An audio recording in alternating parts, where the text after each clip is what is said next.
He ruled the charts. Then he vanished. Now he's back. But something's different. This is the story of India's most controversial pop star. In the early 2010s, one man redefined Indian pop music. He didn't just make music, he made moments. In 2011, if you owned a phone, chances are that you had a Honey Singh track on it.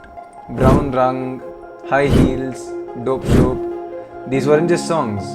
These were blueprints for a new sound. He brought Western production quality to Punjabi beats.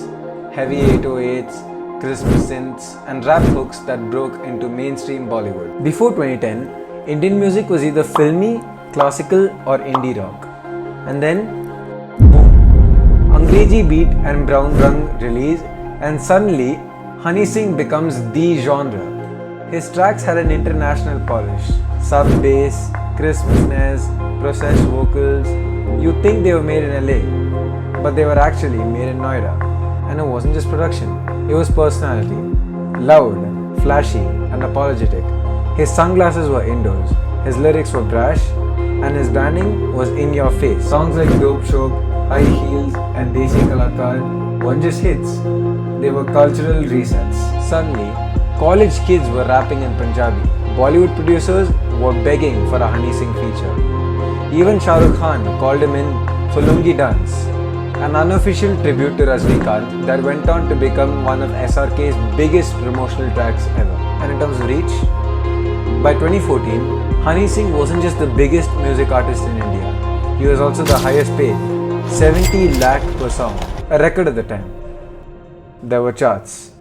Then there was Honey Singh. But something was off. Behind the studio magic and the sunglasses, something darker was brewing. And just as fast as he rose, Honey Singh disappeared.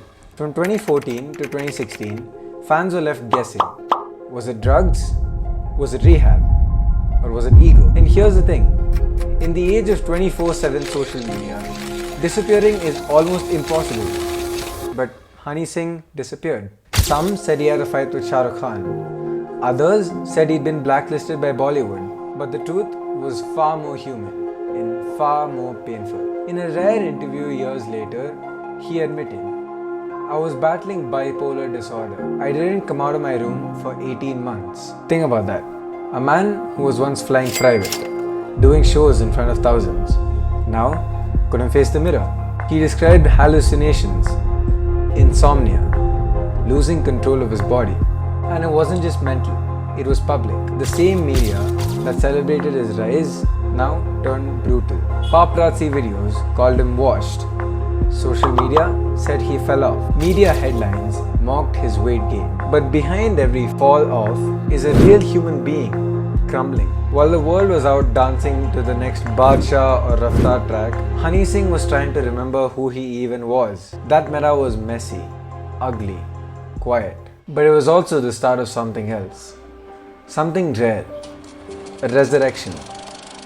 And no one saw it coming. After years in the dark, Honey Singh did the unthinkable. He stepped back into the spotlight. He was raw, humbled, and for the first time, honest. His comeback song Makhna dropped in 2018 and immediately split the internet. Some said, "This isn't the old Honey Singh," and they were right, because it wasn't meant to be. The synths were warmer. The beat was more relaxed. The bravado, still there, but softer. And here's the genius, Honey didn't chase trends. While the entire industry was out chasing EDM drops and TikTok hooks, Honey chose groove, bounce, simplicity. Makhna didn't just get millions of views, it lingered. You heard it at clubs, in wedding players, in cars. It wasn't a smash hit, it was a slow burn. And that was intentional. See, most artists come back swinging, desperate to prove that they still have it. But Honey, he did quite the opposite. He underplayed it. He released Moscow Suka, Saiya Ji, First Kiss, experimenting, evolving, without pretending to be 2013 Yo-Yo. And guess what? People started listening again. Not just to the music, but to him. The press called it a comeback, but it was more like a quiet resurrection. Because you can't rise unless you've truly fallen. And Honey Singh, he'd been to hell and back.